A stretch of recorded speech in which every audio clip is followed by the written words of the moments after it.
في الحلقة دي إن شاء الله هنتكلم عن الماضي البسيط. يعني إيه الماضي البسيط؟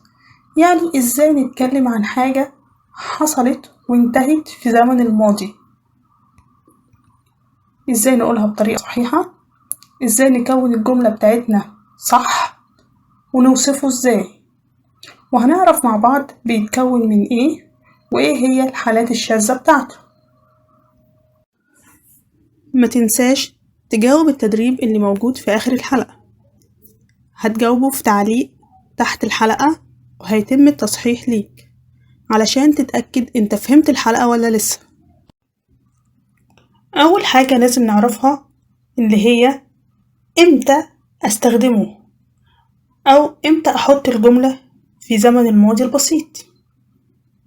لما باجي أعبر عن حاجات أو أتكلم عن حاجات أو أوصف حاجات حصلت في الماضي وخلصت وانتهت خلاص، يعني كان الحدث كله في الماضي، يعني الفعل كله حصل وانتهى وكل حاجة كان في الماضي، مفيش حاجة بينه باقية للوقت الحاضر.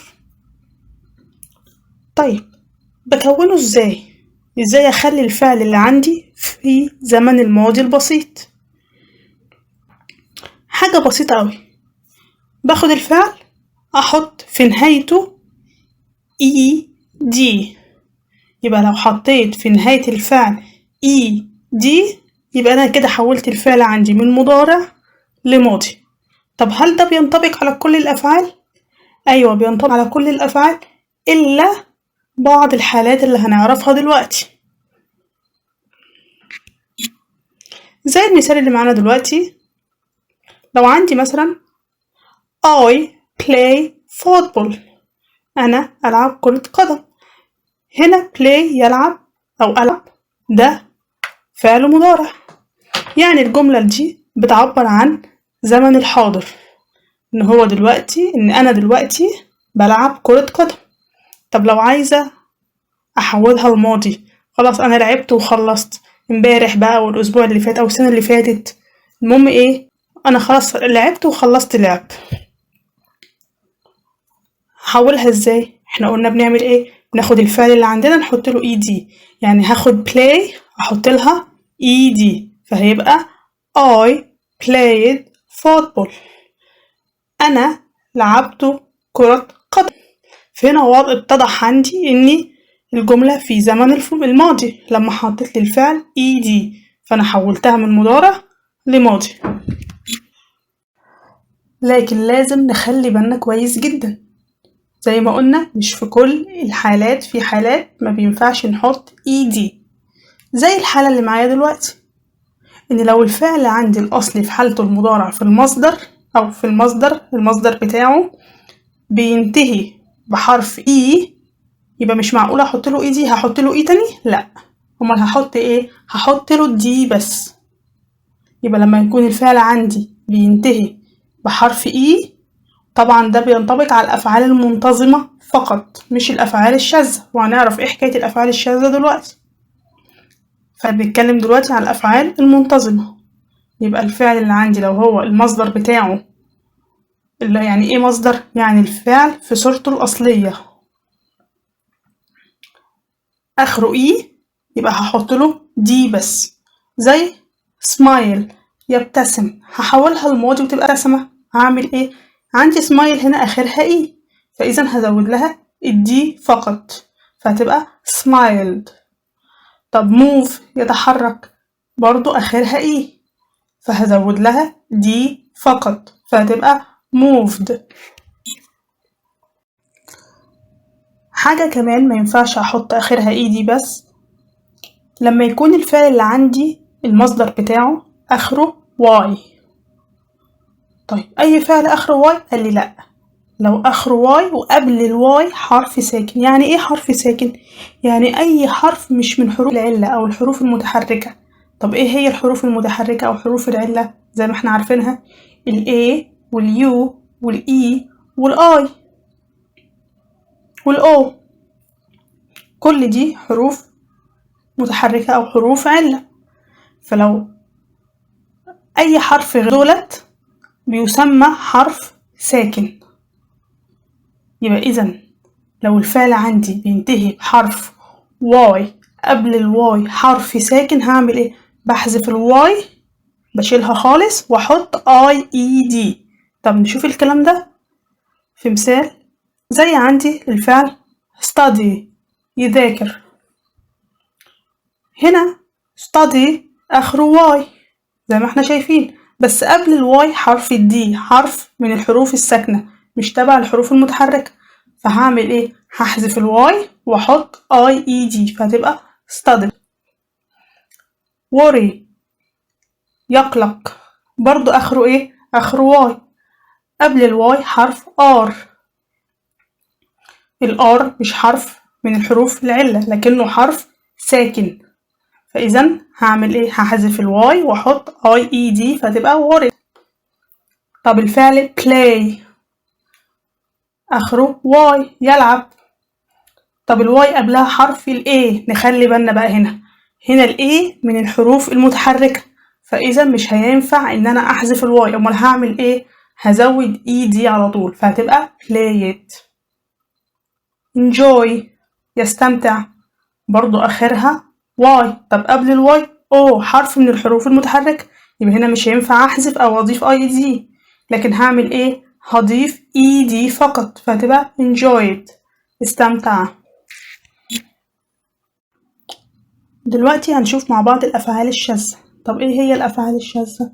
هي الأفعال اللي مش بتتبع قاعدة معينة أو مش بتمشي على حاجة معينة، ملهاش قاعدة، ملهاش دعوة بالحالات اللي احنا قلناها دي كلها، لكن بتتحفظ زي ما هي. زي ايه الأفعال دي؟ طبعا هما كتير، احنا هنا هنقول حبة من جزء معين منهم، لكن هما أفعال كتير بتتحفظ زي ما هي. طيب زي مين؟ زي الفعل بي يعني يكون، طبعا تصريفه في المضارع العادي اللي هو am أو is أو are، لكن في الماضي بيبقى شكله يا was يا were. طب become يعني يصبح، الماضي بتاعها became، زي ما احنا ملاحظين هنا ان هي ده حاجة وده حاجة، لا هو اخره ED ولا اخره IED ولا اخره دي، لا ما اتبعش القاعدة، الفعل بيتغير. زي الفعل التاني build يبني، الماضي بتاعها built اخره تي. طب do او does اللي هي يفعل، الماضي بتاعهم did. طيب have أو has اللي هي يملك، الماضي had.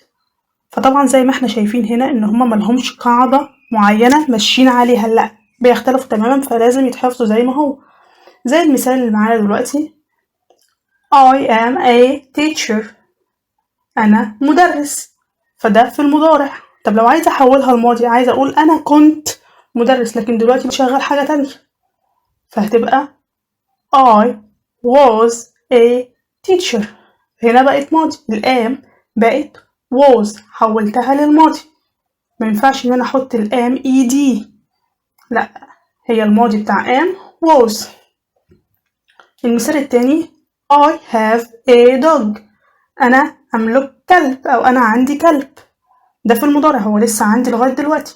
طب لو عايزة اقول انا كنت املك كلب، كان عندي كلب بس دلوقتي بقى يعني مات او اديته لحد او اي حاجة، فدلوقتي ما عنديش، هقول ايه؟ يبقى لازم احولها للماضي فهتبقى I had a dog. هنا الهاف ما حطيتلهاش AD، لا انا غيرتها تماما، شلتها وحطيت had الماضي بتاع هاف. دلوقتي هنشوف مع بعض كلمات ممكن تيجي في الجملة تدل على زمن الماضي البسيط، يعني لو شفتها ينفع ان انا استخدم معاها الماضي البسيط او ممكن تكون بتدل عليه، لكن مش ضروري انها بتيجي معاه بس او بتدل عليه هو بس، لا يبقى هيبقى على حسب الجملة.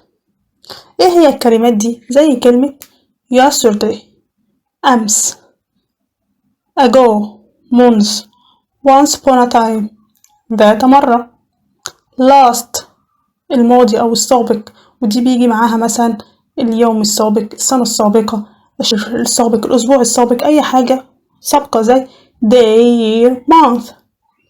one day ذات يوم، lately ذات مرة، today morning صباح اليوم، حاجة حصلت الصبح واحنا دلوقتي بالليل مثلا، حاجة حصلت الظهر واحنا دلوقتي بالليل. طيب in 1980 سنة تكون عدت، احنا دلوقتي مثلا في 2021، ممكن تكون سنة 2020، 1900، 1999، سنة 2000، أي سنة عدت. in the past في الماضي، زي المثال اللي معايا دلوقتي she took a taxi to the airport yesterday. هي خدت تاكسي للمطار امبارح. هنا نخلي بالنا took ماضي، ليه؟ عشان جه مع كلمة yesterday. طب احنا هنا مش ايدي، مش حاطين ايدي ليه؟ لان الاصل بتاعها take يأخذ، وتيك من الافعال الشاذة، الماضي بتاعه took.